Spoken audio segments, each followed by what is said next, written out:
Hello friends, it's Kumar here. Welcome to my YouTube channel Magical Education once again.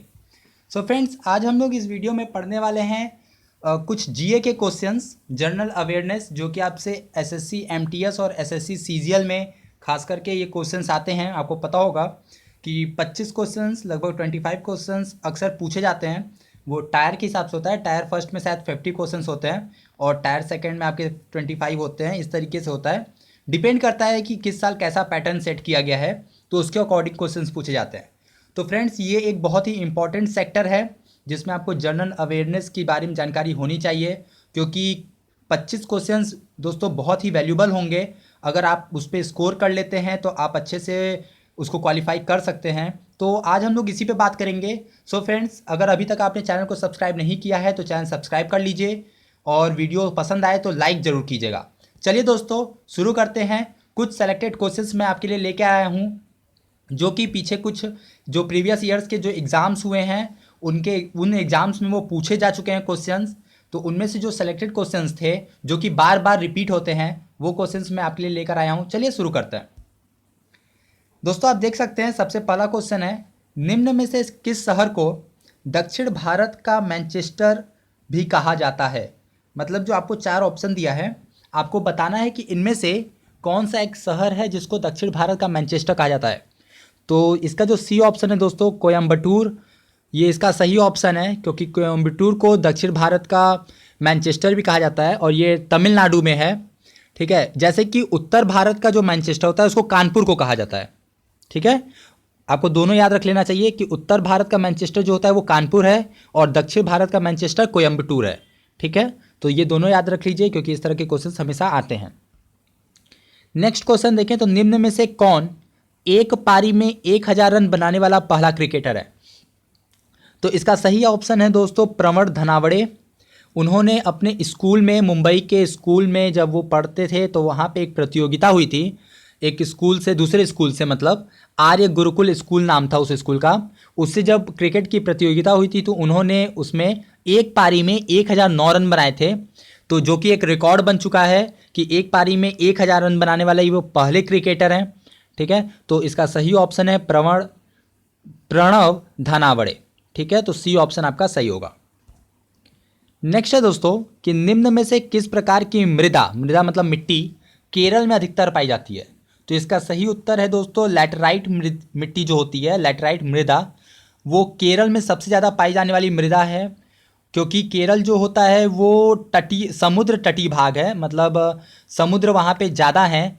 इसी वजह से यहाँ पे लगभग 65% जो मिट्टी है वो लैटराइट मिट्टी पाई जाती है। ठीक है, तो इसका जो बी ऑप्शन है वो सही आंसर है। नेक्स्ट क्वेश्चन देखें तो दोस्तों ये है कि निम्न में से किस देश में एस्बेस्टोस अधिकतर मात्रा में पाई जाती है? तो दोस्तों इसका सही ऑप्शन है कनाडा। ठीक है, तो कनाडा में सबसे ज़्यादा एस्बेस्टोस पाया जाता है। ये दोस्तों, ये जो इन्फॉर्मेशन है ये 2011 की है कि 2011 में जब देखा गया था तो कनाडा में सबसे ज़्यादा एस्बेस्टोस था। बट अगर 2012 की बात करें तो 12 में एक रिपोर्ट आई थी जिसमें बताया गया था कि पूरी दुनिया का जो 55% एस्बेस्टोस है वो रूस के पास है, रसिया। तो इसका एक ऑप्शन रसिया भी सही हो सकता है, लेकिन मैं आपको बोलूँगा कि आप कनाडा ही कीजिए, क्योंकि अभी ऑफिशियल तौर पे कनाडा को ही सबसे ज़्यादा, एक ऐसा देश माना गया है जिसमें सबसे ज़्यादा एस्बेस्टोस पाया जाता है। तो इसका बी ऑप्शन आपका सही होगा।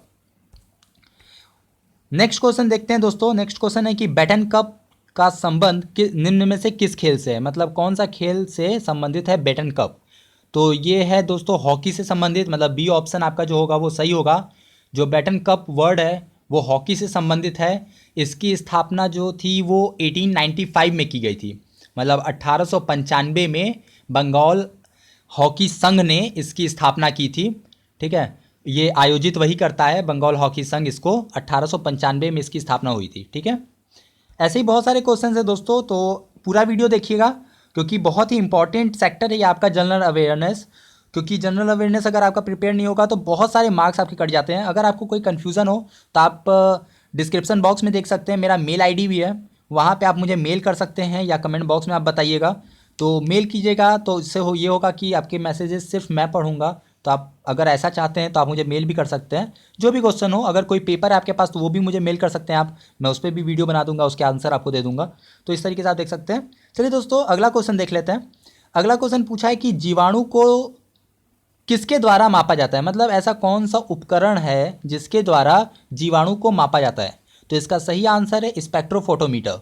स्पेक्ट्रोफोटोमीटर के थ्रू जीवाणु को मापा जाता है। यह जीवाणु के घनत्व में हुए परिवर्तन के आधार पर ये अपना मेजरमेंट करता है कि उनमें कितना, उनके घनत्व में कितना परिवर्तन हो रहा है, ठीक है ना। तो इसके अकॉर्डिंग ये उसको डिटेक्ट करता है और उनका मापन करता है। नेक्स्ट क्वेश्चन देखें तो नेक्स्ट क्वेश्चन है संविधान। अब बताना है कि आपको चार में से कौन सा ऑप्शन संविधान के लिए सही है। तो जो दूसरा ऑप्शन है दोस्तों वो आपका सही है कि एक व्यक्ति के राष्ट्रपति पद पर पुनर्निर्वाचन की आज्ञा देता है। जो संविधान में दोस्तों अनुच्छेद हैं, बहुत सारे अनुच्छेद हैं, तो उनमें से जो अनुच्छेद 57 है उसमें यह है कि कोई व्यक्ति को अगर दोबारा से राष्ट्रपति पद पर निर्वाचित करना है तो संविधान इसकी आज्ञा देता है। संविधान अलाउ करता है कि आप किसी एक ही व्यक्ति को कई बार राष्ट्रपति पद पर निर्वाचित कर सकते हैं। ये अनुच्छेद 57 में है, इसको आपको याद रख लेना चाहिए। नेक्स्ट है दोस्तों कि सिनगॉग किस धर्म का प्रार्थना स्थल है। तो यहूदी धर्म जो है दोस्तों उनका प्रार्थना स्थल होता है सिनगॉग। यहाँ पे मान्यता है कि एक आग जलाई जाती है और ये आग कंटिन्यू जलती रहती है, ठीक है। तो ये यहूदी धर्म का जो प्रार्थना स्थल है उनको सिनगॉग कहते हैं। नेक्स्ट है कि चिकनी मांसपेशियाँ किस में पाई जाती हैं, मतलब कहाँ पर सबसे ज़्यादा चिकनी मांसपेशियाँ पाई जाती हैं। तो जो आपका अमाशय है दोस्तों, अमाशय सबसे ज़्यादा ऐसा जगह है जहाँ पे सबसे ज़्यादा चिकनी मांसपेशियाँ पाई जाती हैं। हृदय में भी पाई जाती हैं, लेकिन आमाशय में हृदय से ज़्यादा चिकनी मांसपेशियाँ होती हैं। तो ये आपका जो सी ऑप्शन होगा वो सही होगा। नेक्स्ट क्वेश्चन देखें तो लिखा है कि घुमावदार कटाव जिसमें नदी घाटी फैल जाती है इसको क्या कहते हैं। तो इसको पार्श्व क्षरण कहते हैं। तो इसको आप याद कर लीजिए डायरेक्टली कि घुमावदार कटाव के वक्त जब नदी फैल जाती है, नदी घाटी फैल जाती है तो उसको क्या कहते हैं, पार्श्व क्षरण। तो मतलब इसका जो ए ऑप्शन है वो आपका सही है। नेक्स्ट है दोस्तों कि सूर्य मंदिर निम्न में से किस राज्य में स्थित है। तो ओडिशा में स्थित है दोस्तों, जिसको हम आम बोलचाल की भाषा में उड़ीसा भी कहते हैं।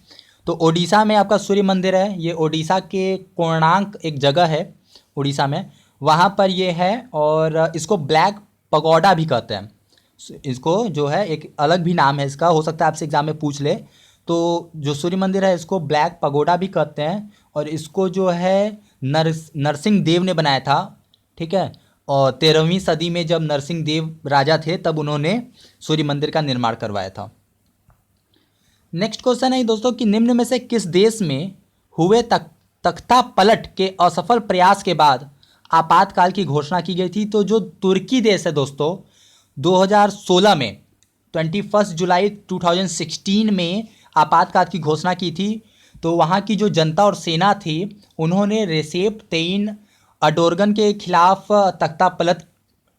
तख्ता पलट करने की कोशिश की थी, जो कि असफल हुआ। तो फिर वहाँ की सरकार ने आपातकाल की घोषणा कर दी थी ताकि तख्ता पलट की स्थिति से निपटा जा सके।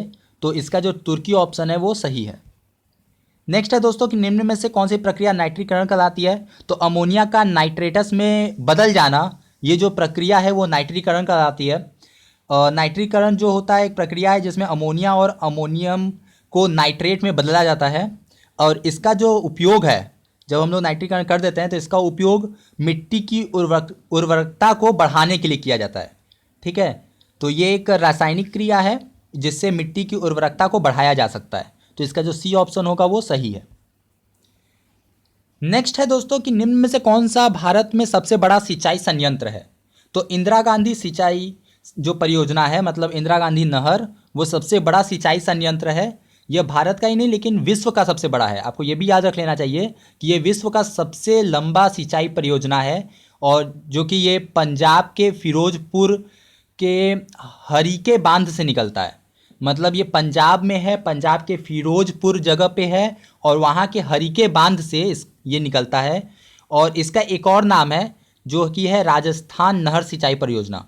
मतलब इंदिरा गांधी नहर परियोजना को राजस्थान नहर सिंचाई परियोजना भी कहते हैं। तो आपको ये भी याद रख लेना चाहिए, एक इम्पॉर्टेंट क्वेश्चन है ये। नेक्स्ट है दोस्तों कि निम्न में से कौन सा भारत में सबसे बड़ा सिंचाई संयंत्र है। तो इंदिरा गांधी सिंचाई परियोजना, और लास्ट क्वेश्चन अगर देखें तो ये है कि रियो ओलंपिक्स 2016 में भारतीय दल का ध्वजवाहक कौन था या कौन थी। तो अभिनव बिंद्रा जी जो थे, जो कि एक शूटर भी हैं और उन्होंने भारत के लिए गोल्ड भी जीता है ओलंपिक में।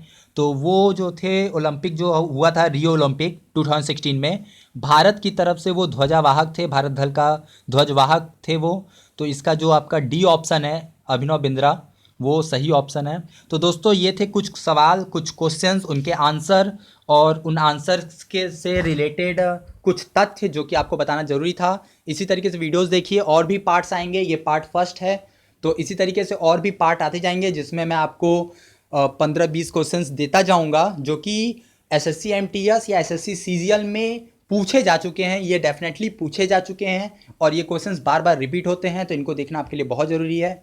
सारे क्वेश्चंस नोट कीजिए, बार बार उनको पढ़िए और याद कर लीजिए, बहुत इंपॉर्टेंट क्वेश्चंस हैं।